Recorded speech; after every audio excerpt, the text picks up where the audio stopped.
Just knock gently and walk into the room. I'm one of the new resident hospital chaplains, beginning our year learning how to offer pastoral care in a hospital in North Carolina. It's less than a year after my husband's death.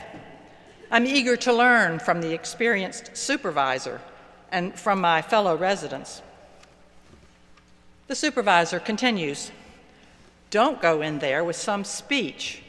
Don't impose your own theories and theologies. Just wait to see what is on the patient's heart and mind." It's advice she will repeat throughout the year as we 6 trainees meet and discuss cases and experiences. I begin to realize that I'm one of few people who walk into a hospital room without a set of tasks to accomplish. The medical people each have some agenda: diagnoses to discuss, procedures to carry out, medicines to administer, beds and bodies to clean. I am there simply to be with the patient. My gift is time. Today we take up the book of Job, that enigmatic, beautiful, and terrifying story of human suffering. We've heard the opening portion read this morning when Job, a righteous man, suffers a series of unimaginable calamities. He loses his property, he loses his servants, his children are dead, and then his own health. Job's 3 friends hear about these losses and they come to see him.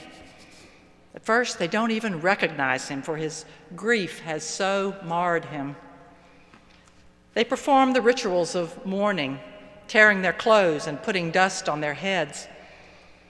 Then, we are told, they sit with Job for 7 days and 7 nights without speaking, for they saw that his suffering was very great. If you've read further into the book of Job, you know that the friends do not remain silent for very long.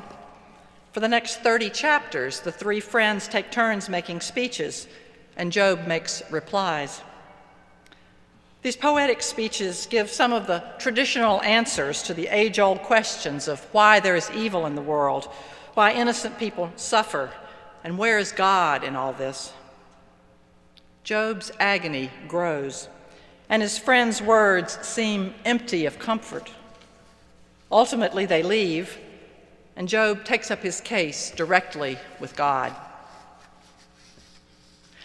I want to focus on this early scene in the story because I think it describes a condition that many of us face, whether we are like Job in great pain or one of his friends who want to offer comfort. Often I hear people say that they know that a friend is suffering, but they don't want to visit or call because, they say, "I don't know what to say."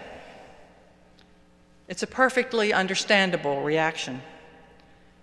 Seeing suffering in others brings up all sorts of difficulties for us. We don't want to see those we care about having a hard time.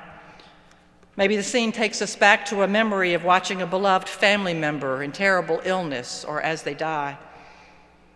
Maybe we feel powerless and afraid.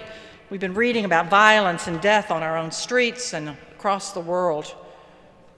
Maybe we feel that our own faith is being tested and that we ourselves are experiencing estrangement from God, so we are inadequate to offer comfort to our friend. I'm encouraging each of us to take our cues from the friends of Job. Their best comfort is to sit with Job, to be with him in his suffering. They get into trouble when they try to explain Job's suffering, to give rational arguments about God and justice and sin. They were more comfort when they simply sat in silence. So that's my counsel to you. Just call or visit your friend. Send a note, an email, flowers. Do something that says, "I am with you. I care about you." There may be words later, but for now, it's presence that counts. Silence is the appropriate first response to the mystery of suffering. The answers that Job's friends offer seem glib and uncaring because they're offered as theoretical. They're detached from Job's situation. They're trying to answer questions that Job is not really asking. Job's anguish pours out as questions of why is God allowing this, and where is God, and when will God come and respond to Job's accusations and ease his pain. Instead of affirming these cries of pain, the friends abandon their silence and make speeches full of pious platitudes. They seem to have lost their compassion, their empathy, their ability to feel with Job. Perhaps we too feel terrified of the silence. We try to fill it up with words and thoughts, as though we and our suffering friend can analyze our way out of this pain. We question the strength of our faith if we cannot make some statement that somehow eases the suffering with a satisfactory explanation. Let me be clear. I'm not saying that Job should not speak. As he wrestles with his situation, as he hurls questions and defiance towards God, he's working through his pain. He's offering laments that move beyond his own suffering to the world of human misery.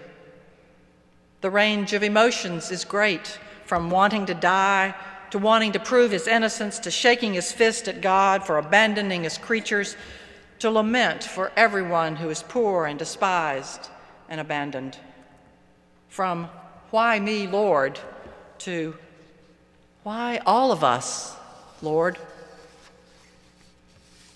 But the answers that Job seeks, the consolation that all of us desire in the midst of the most painful parts of our lives, do not come from the studied answers of those around us or even in our own minds. It comes for us, as it does for Job, in an encounter with God. At the climax of the story, Job is confronted with the mysterious power of God, a glory so overpowering that it's like light that burns over everything, too brilliant to face. Language is inadequate to describe the experience, and my prosaic rendition is especially inadequate. Read the rest of the book for yourself and let the poetry wash over you.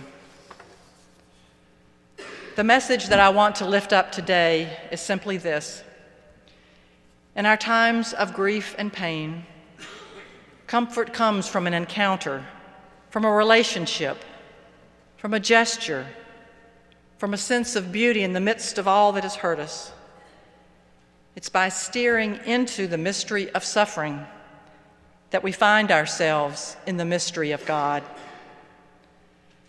That encounter may be as simple as the face of a friend who comes to see us. It may be a piece of music or a poem that connects us with memories of joy and love that we had almost forgotten.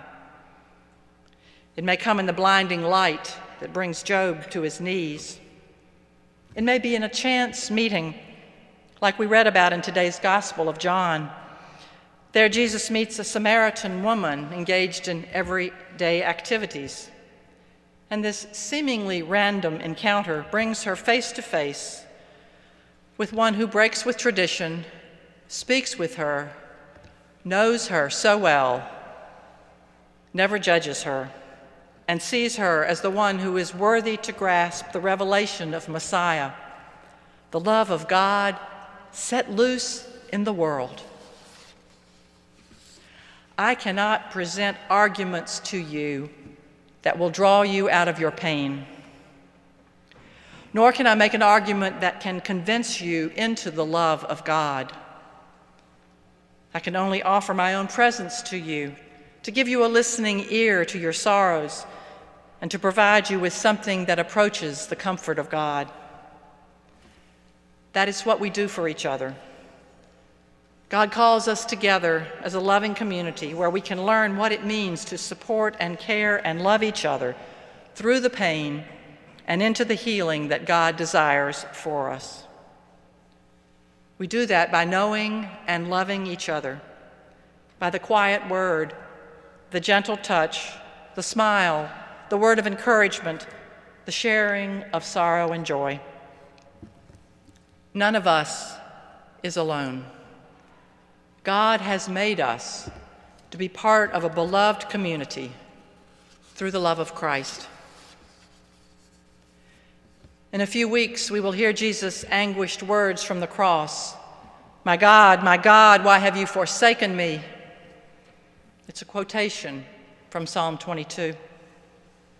And it's not a quest for greater knowledge. It's not a request for a reasoned statement of proof that God exists or that God cares. The psalmist gives voice to our suffering, the terror that we have been abandoned by God. And then in just a few short verses, we hear this recollection. In you, our ancestors trusted. They trusted and you delivered them. And then further, we have this touching picture. Yet it was you who took me from the womb. You kept me safe on my mother's breast. That's the psalmist's description of being loved by God, being held and comforted in the midst of all the anguish and disappointment and failure and grief and loss that life may inflict on us. In his little book, Night, Elie Wiesel describes the horrors that he witnessed as a Romanian Jew during the Holocaust. As a teenager, he was taken from his home, first to Auschwitz and then to Birkenwald, where he sees the death of his beloved father and hundreds of others. In one grim scene, he witnesses the hanging of 3 men, 2 of them older and 1 of them young and small. They've been found with weapons smuggled into the camp. As the older men are hanged, they shout, "Long live liberty!" But the small boy is quiet. As Wiesel and hundreds of his fellow prisoners are forced to watch these agonizing deaths, Wiesel hears a cry from behind him. "Where is God? Where is he?" There's total silence in the camp. The 2 older men die, writhing in agony of suffocation. But the young man clings to life longer as he swings before them. The guards order all the prisoners to keep watching, striking them if they cover their eyes as they march past the grisly scene. Wiesel says, "We had to look him full in the face. Behind me came the cry again, 'Where is God now?' And Wiesel says, I heard a voice within me say, 'Where is God?' Here he is. He's hanging here on these gallows." My friends, when I walk into your hospital room, I do not bring Jesus with me. Jesus is already there.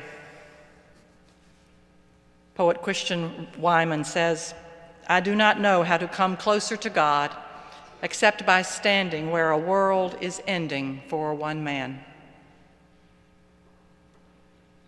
God comes to us in our suffering. And in such times, may all of us together experience ourselves as known and cherished by God with a love that never fails.